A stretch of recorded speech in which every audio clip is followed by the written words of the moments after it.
I actually fell in love with steampunk as an accidental kind of serendipitous moment.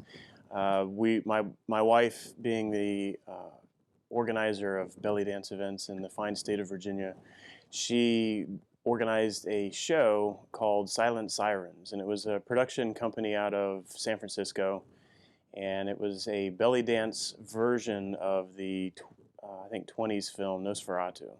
So you have this kind of silent film about a vampire converted into a belly dance show, and it's really entertaining. The producers of the show asked us to encourage everybody to come in their finest steampunk or Victorian attire, and we thought, what is that? So I did what everybody else does. I Googled it, and I thought, oh my God, this is it. This is me. And that was 2009, and so ever since then, I've been, as they jokingly say, full steam ahead. The steampunk community is a really eclectic, intelligent community that ranges everything from infants and toddlers who get into it because of their parents, all the way up to I believe the eldest person that I've met at a steampunk convention was in their upper 80s. They didn't care to divulge the exact age, or they couldn't remember. I don't know, but either way, it's a community that ranges such a broad spectrum of people, and it's not one particular demographic of an economic status or a race or a religion. It truly is this wonderful mix of everything. You have one thing that is on the rise is the growing number of minorities that are getting into it, because it's a philosophical situation, basically, because with steampunk, there's nothing but possibilities, and your imagination is encouraged to break whatever molds that you've been taught to believe, and things of history that you know to be true. In 1865, it would have been very difficult to believe an African American man would be an officer in the Army and the head of the Secret Service. Yet, kids younger than myself, people younger than myself will watch the Wild Wild West with Will Smith and think nothing of it. It doesn't stand out and register as an anomaly, and that's because we're evolving as a culture. But steampunk facilitates that; it embraces that, and so you have, and of course, my generation and older remembers the TV show that it was based off of, and so you have this growing group, I guess, of folks that are getting into it because they're embracing that limitless possibility. One thing I love as a parent of a teenage girl is that steampunk doesn't say, you're a girl, you can't do that. Steampunk says, you're a girl, and that's cool, so here's some things, but if you want to wear a samurai sword with your frilly dress and be a demon hunter, heck yeah, do it. Why not? And so the community tends to be a lot of educators. There's a lot of literature teachers. There's a lot of engineers because of the building aspect. There's a lot of artists. There's a lot of just all sorts of it. It does tend to be a slightly more educated crowd than some of the other groups that I've been in. And but one of the best things about it is that engineers start looking at art, and artists start looking at engineering, and people become writers who never would have dreamt of writing anything before because they are now wanting to make backstories for the props. And so all of these things kind of feed each other, and this society, if you will, of people into steampunk just grows exponentially. Right now, it seems to keep getting bigger and bigger and bigger, and events that top 6,000 people in steampunk garb are becoming more and more frequent. One of the fun things about the steampunk community is that there's so many events to go to. It's not just you make the stuff, you wear it around your house, and then you wish you had the opportunity to show it off. There's actually a plethora of events and locations to go to that not only embrace this but facilitate it. And steampunk conventions are all over the United States, all over the world actually. I was this close to going to a convention in New Zealand as one of their guests, but I had to get my way there. It was a bit too expensive at the time. Uh, Currently, the next thing that we have going on is an event at the Hampton History Museum in Hampton, Virginia. The museum is really cool because they see the possibilities with steampunk, and they love the ties to history that it uses, but they also love the imagination of dreaming like what could be, what uh, changes to history could be made. You know, that alternate history aspect of steampunk is really appealing to museum folks because a lot of time they know the drudgery or the sadness and tragedy of history, and so it gives them a way out of what they know. And just an observation, the Hampton History Museum event coordinator Seamus McGran is just a fantastic guy who is really supportive of the steampunk movement, if you will, here in the local Hampton Roads area. And so he put on this event last year, and it was kind of an art exhibit with a party to open it off Friday night. And that's what we're doing again this year. There's going to be two bands playing, two local bands, the Framers as well as Ugliography. We have local Virginia belly dance troupe Wicked Hips, which is actually, even though it's a local belly dance troupe, it's pretty eclectic because there is a French citizen, a German citizen, and one of the dancers' family is from Jordan and Syria. So you have this really eclectic group. But anyway, they're performing kind of steampunk themed belly dance. It's not there's no such thing as steampunk belly dance, but there's belly dance, and then there's adding in the look of the Victorian era to it, and so they have a lot of fun with that. It's very entertaining to watch. And we also have Sir Paddington Aldwych, who is a British citizen who lives in Gloucester, Virginia, and he does steampunk-themed sideshow routines. So he's very entertaining, kind of a strong man, sideshow acts. You can see videos of that later. And then we have myself. I'll be kind of the MC of the evening, and I'll be donning a different personality that's a little bit more wild, crazy, twisted preacher kind of mentality. Right now, I'm subduing myself. I'm toning it down.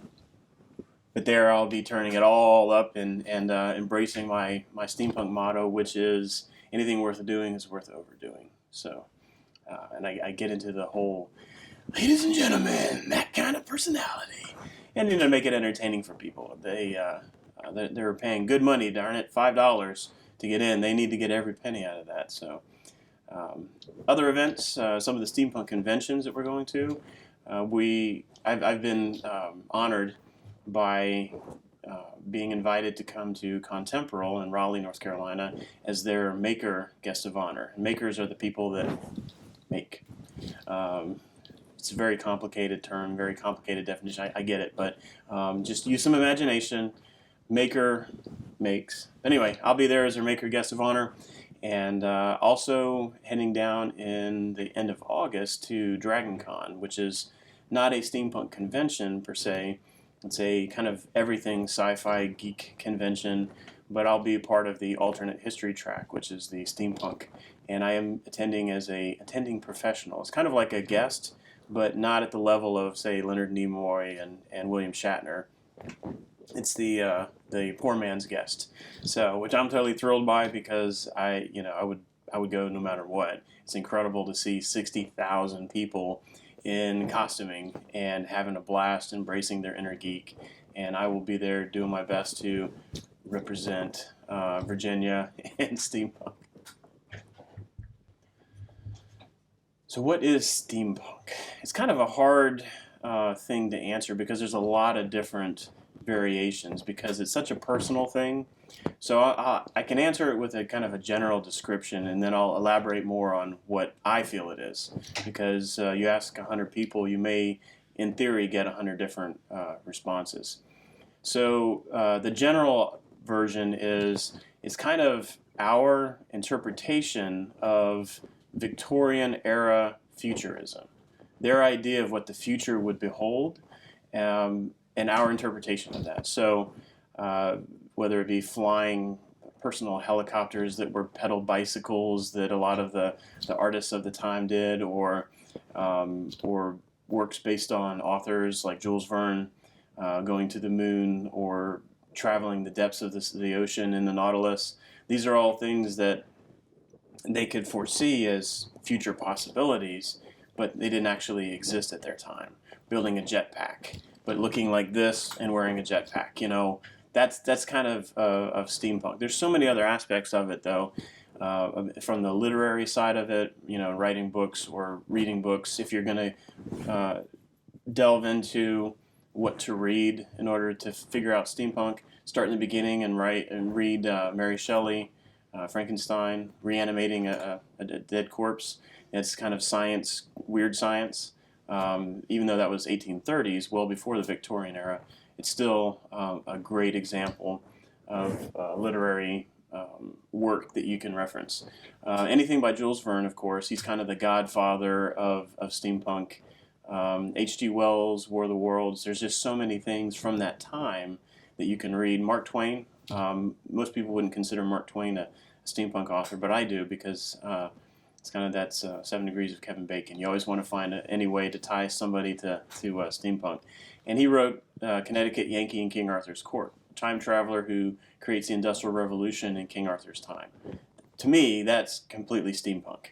So, and then there's plenty of modern references. You could, say, I don't know, buy this one book called Country in Ruin, 1865 by David Lee. That's a fantastic book, but, anyway, I digress. So there's plenty of things, if you look up steampunk, to read.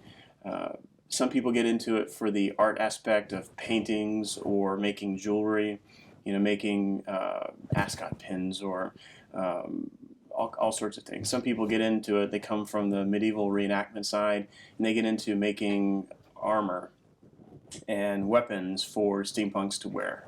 Because why just dress like a dandy when you can be a dandy with armor and a big gun?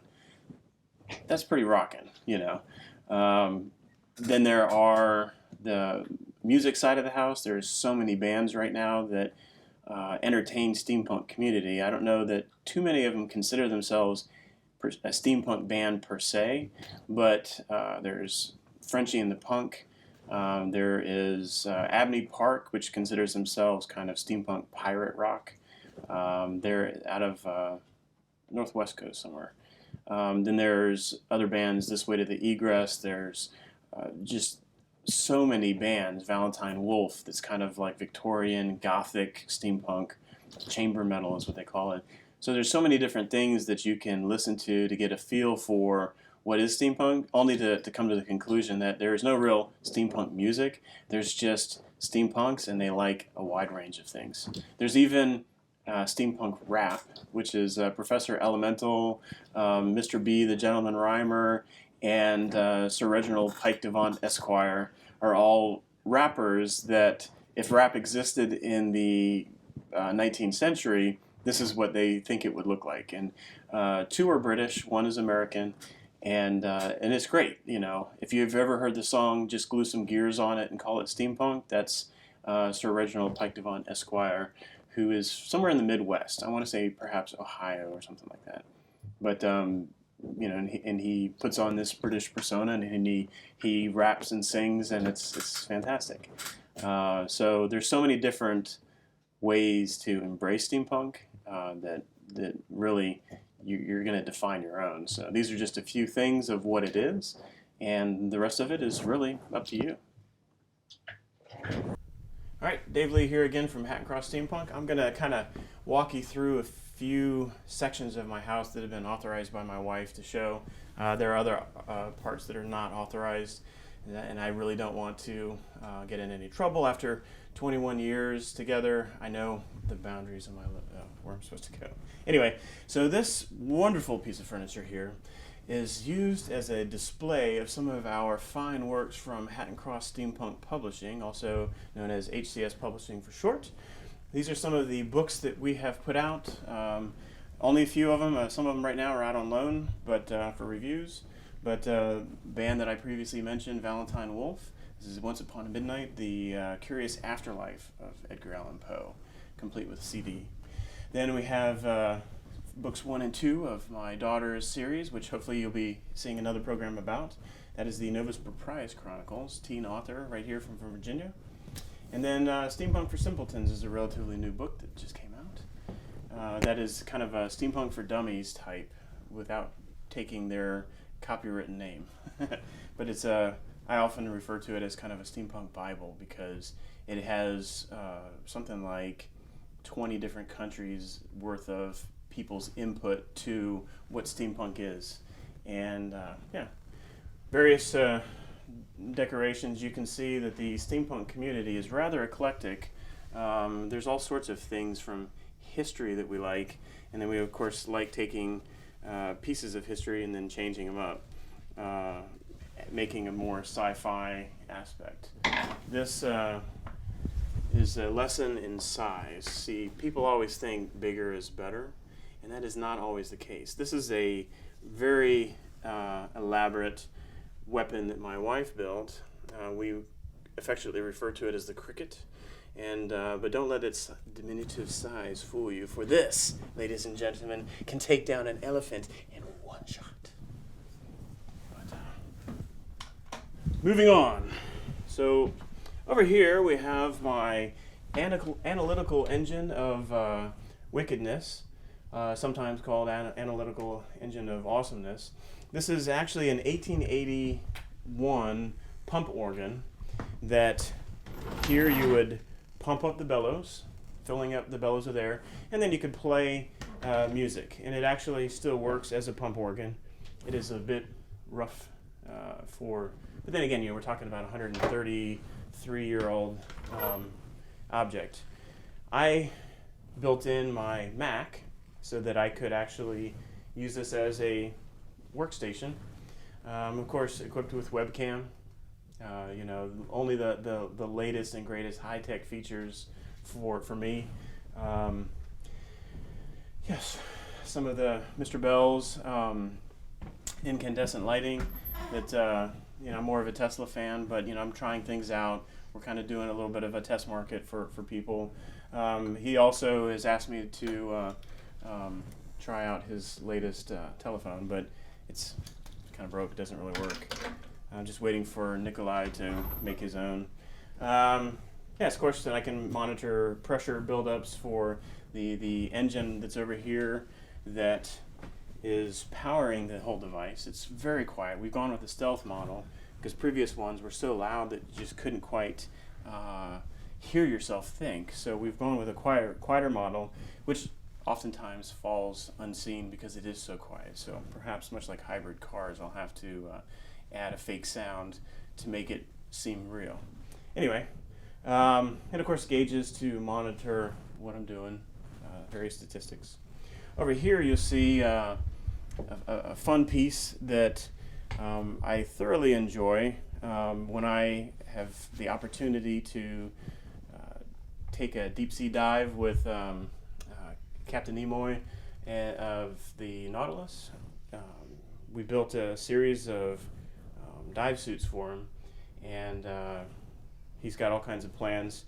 But stepping out of character a little bit, this is a plant holder for you put it underneath of your plant pot so that it's up off the ground.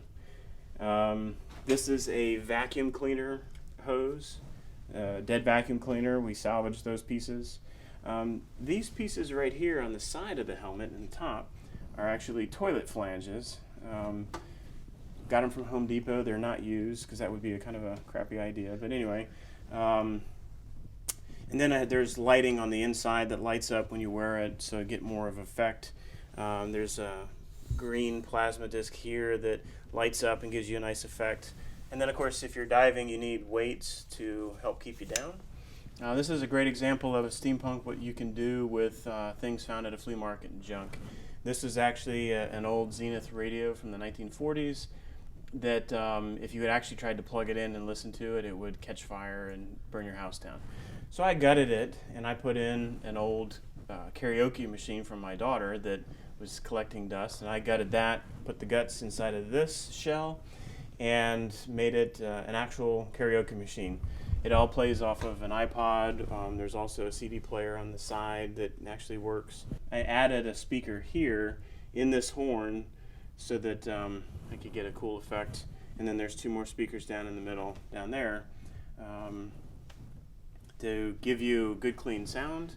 It also has it could have a Bluetooth option if I just install it, but that's some of the newer models of things that I build. I make them Bluetooth capable so that anybody can control them from the convenience of their comfy couch, as opposed to having to go in and do anything like this one. If you'll see here, we started off, my wife started off with a Singer sewing machine base. That's a really cool piece of history and a really cool item, but what do you do with it unless you have a sewing machine and you want to have that as decoration? She had found this tabletop for $5 at the flea market, refinished it, and then we attached it to the Singer sewing machine, and it just gives it a more unique look and table. This is where the magic happens. Not that kind of magic, but this right here is another flea market find. I got it for $40, and it's an old Victrola that you would hand crank the motor up and it would spin and play records. But it was missing a lot of pieces, so hence the price.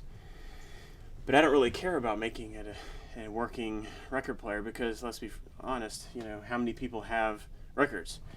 So what I'm doing is, as a gift from my brother, the motor that's underneath of this is going to come out, and we're going to put modern stereo receiver in here, Bluetooth receiver, and amp.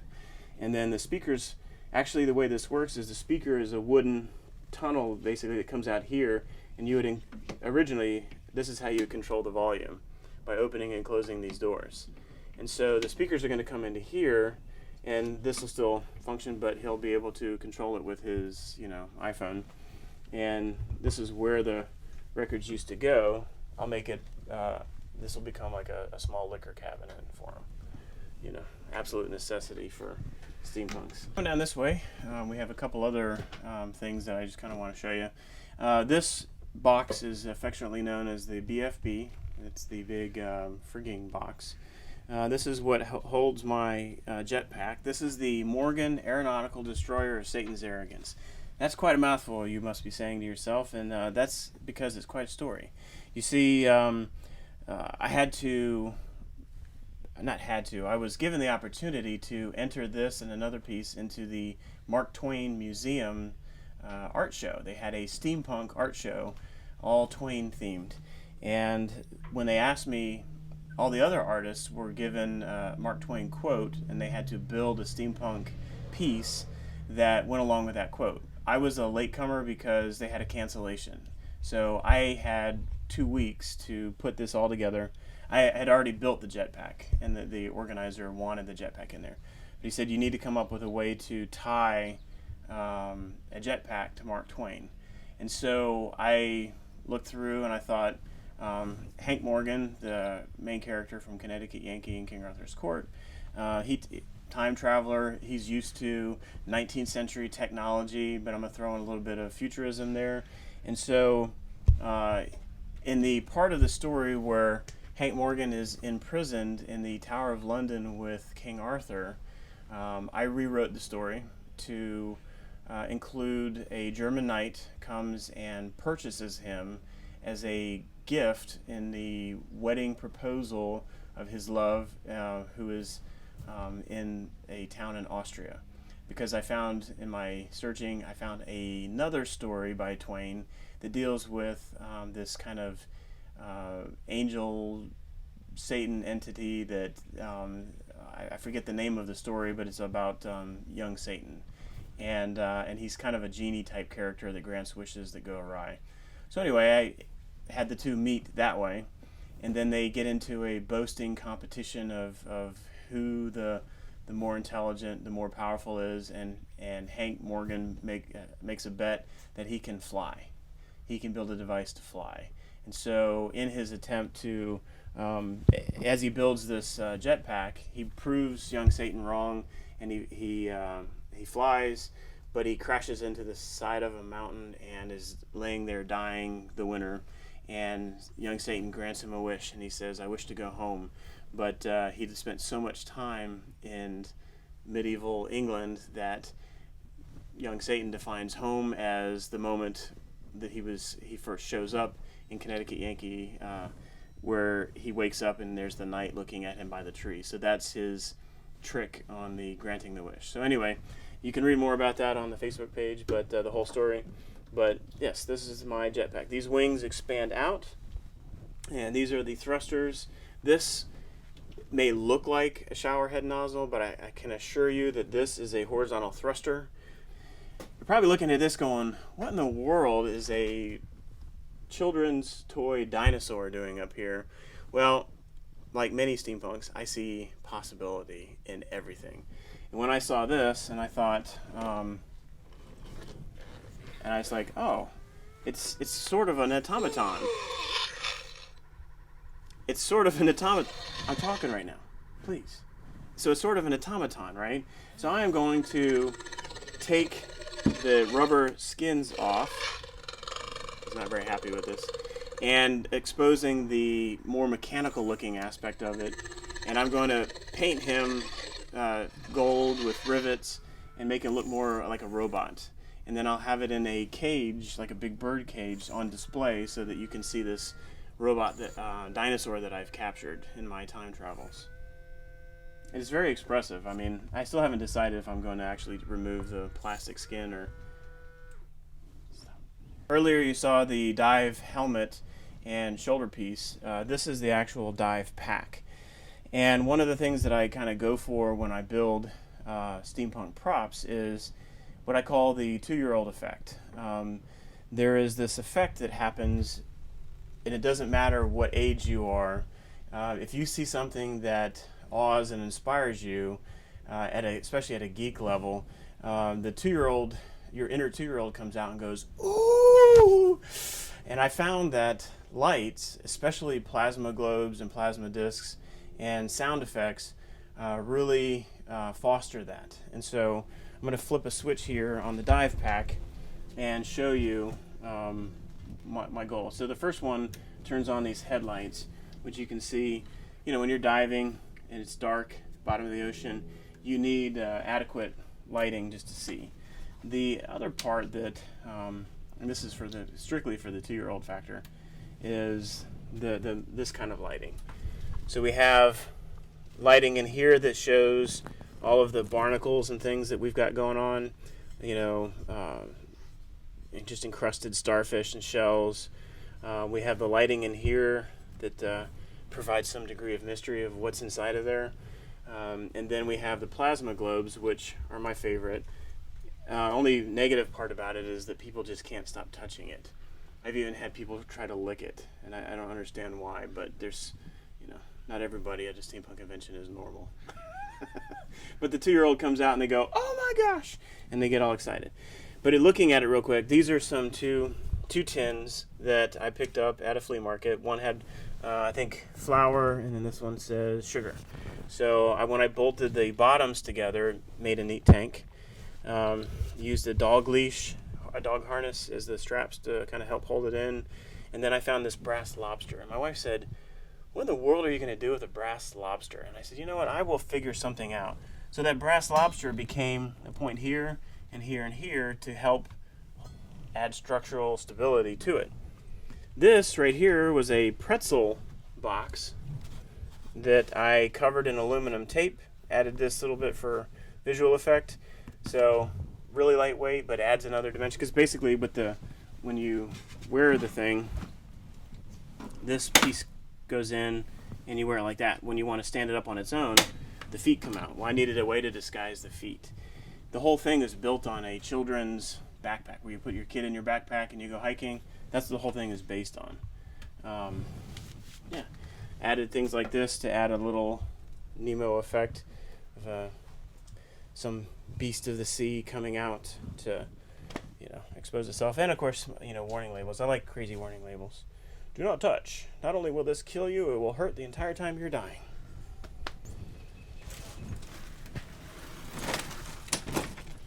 So this is a work in progress. I like fun vehicles. One of the personas that I get to do a lot at conventions is a steampunk version of Darth Vader. And of course I wanted a vehicle that, would look similar to a steampunk TIE fighter. So I made the wings, the back of the wheelchair. This is the backpack that I wear as Darth Vader. And so I can put the backpack on here and it looks as an engine while I drive the TIE fighter around. I say it's a work in progress because we still need to build basically a cockpit shell that will come up to about here. So the Darth Vader will look out, but I can still see. If I can completely enclose it with the mask, and it's almost impossible to see and not kill yourself. So yeah, this is a fun work in progress that's easy to take to a convention. It's fun to drive.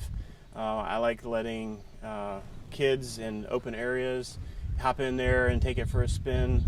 Once we have the cockpit built in, we're going to build in lots of lighting because, one, I want to get that 2-year-old factor. Well, that's pretty much it. I want the 2-year-old factor, and I want people to be like, whoa, that's awesome. And then we're also going to put in a pretty powerful sound system because I want to do sound effects. I want to have my tablet mounted on the inside so that I can use the Star Wars soundboard for the TIE fighter sound. As I drive by, I can make it go. Of course, I'm getting pretty good at making the sound myself. But yeah, let's move this out of the way. This right here was an impulsive buy at the flea market. I want to say I got it for maybe $20, but I like the old buggy style. And my daughter's 17, so this obviously wouldn't be used for that purpose. But because I do own a publishing company and we go to these conventions and we sell books, I plan to build a plexiglass piece in here that this can go down, and you have this plexiglass kind of like a candy dispenser, but our books would be in there so that you could push this around a convention and look at our babies, because that's what our books really are. And then you open up the door and you could pull out a book and sell it to somebody.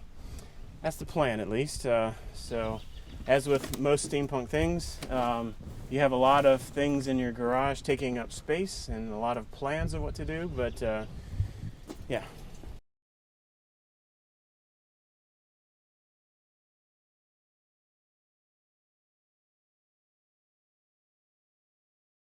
This right here is the kind of piece de resistance from Hat and Cross Steampunk. This is a family project. The design was mine, and then my father redesigned it because the design that I initially had would never have actually functioned. It would have probably fallen apart on itself, on me, and I would have been doing this documentary from the hospital. So thankfully, my father being a carpenter, he said, well, let's just change it up a little bit. And so he built this with my help as laborer, and my brother Joe helped as laborer as well. And then once it was a rolling chassis, then I could go back and add on the lights, the guns. These are actually speakers. This is the sound system for sound effects. The speakers are hidden in here. And I could add in all of that, little details and effects and so on. And then my wife helped with a lot of the distressing and actual details that really can oftentimes go unnoticed when they're not, unless they're not there, then it doesn't look like a finished piece.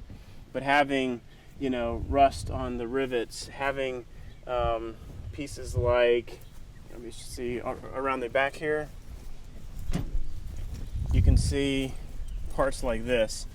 This right here that looks like dripping rust, this is actually fingernail polish and masonry sand, and then going back and she's hand painted all of these pieces, and it really just adds that extra little detail that is more impressive than if it was a solid color of silver. And then at one point in time, when we removed the top, it looks more like a crazy roadster, so we decided it could also double as the steampunk James Bond vehicle. An interesting fact about that, the very first Q in 1878, when he created this vehicle for James Bond, he decided to name it after his two favorite nephews, Aston and Martin. So interesting side fact there. Of course, we have headlights. These are the normal headlights. They're just LED lights in here. But these two on the side here are red. And you're probably wondering, why would you have red headlights? Well, zombies react to bright light. Zombies do not react to red light. So you can, in theory, stealthily navigate through zombie hordes using your red lights. Because just because it is an armored battle carriage does not mean that it will completely protect you, because it can only do so much. Of course, having twin-mounted Gatling guns that are not just shooting propelled or projectile ammunition, these are actually shooting plasma energy bolts, which are quite effective against the undead. Cuts right through them just like a hot knife in butter. So here we have a gauge that the pilot from the inside can monitor the pressure that is going to fuel the plasma guns. On the inside, every pilot needs to have a picture of his lady back home, or her lady, whatever. They don't judge. I happen to have a lady back home, and that would be her. The console you see right here has various switches on the left. And the switches on the left are for the music, the lights, the interior lighting, and the buttons on the right will go to, because this is still a work in progress, they will go to a MP3 trigger so that I can trigger sound effects at the push of a button. So if I want to trigger a sound effect for the plasma Gatling guns, if I want to trigger a steam engine sound for this, I just hit a button and it makes the sound over these two speakers here. And another important thing. You'll see right there between the pilot's legs, right there on the floor, is a big red button. That is there for nothing else than the fact that people love to look at it and go, whatever you do, don't push the big red button. So I put a big red button in there. When you push it, because they always do, nothing happens. That's okay. Yes, so this is the engine. This engine may seem like a former umbrella stand, but I can tell you that that's just a mere coincidence. One piece that we're working on is actually making it electric drive propelled. So I have an electric bicycle motor. The problem is it works, and it'll get me, has enough torque to get me, my 240 pounds, and then about the 400 pounds that this weighs, moving. But because I chose a vertical chain layout, it comes off of the sprocket. And so I get about 10 feet before the chain comes off. So what we're going to do is take this all apart, mount the engine here so that it can function the way that it's designed to. Yeah, I mean, that's basically it. I can take the top off to show you the convertible look. Of course, it closes up like this, and as long as you're not a claustrophobic pilot, it's pretty nice. But this is the top off. Gives it a bit more streamlined effect when you're not needing as much protection. You can use it like this to emphasize more of the James Bond very first Aston Martin ever made. That's it. Steampunk is kind of cool because it is something that my whole family can get involved in. My wife, being a professional belly dancer and an instructor for that, has performance opportunities because of the entertainment aspect of conventions, and they just love it. And then she can also, when she's not performing, get decked out and have fun in some fantasy Victorian era character as well. My 17-year-old daughter, being an author with our publishing company, is also has fun getting dressed up. Part of the I guess philosophy of steampunk with that rebellion, it's you have this Victorian era, but you have to remember the punk part of it. She embraces the the punk aspect of she can be dressed up like a lady, but then she has her samurai sword and a couple guns, and she's a demon hunter. And nobody says, "Oh, you can't do that," because you're a girl or whatever. Let's face it, in Victorian England or America, you wouldn't have somebody walking around dressed nice with, with a whole lot of ink. But the punk part of it says, I can be a gentleman and be, finely dressed and accompanied by weapons and whatnot, and still have ink, and it's perfectly acceptable. My father gets involved in building a lot of the things that come into my mind as ideas, and some of the flawed designs that I have, he's able to add sanity to it and make it more effective. And he likes building, his latest thing that he's into is building airships.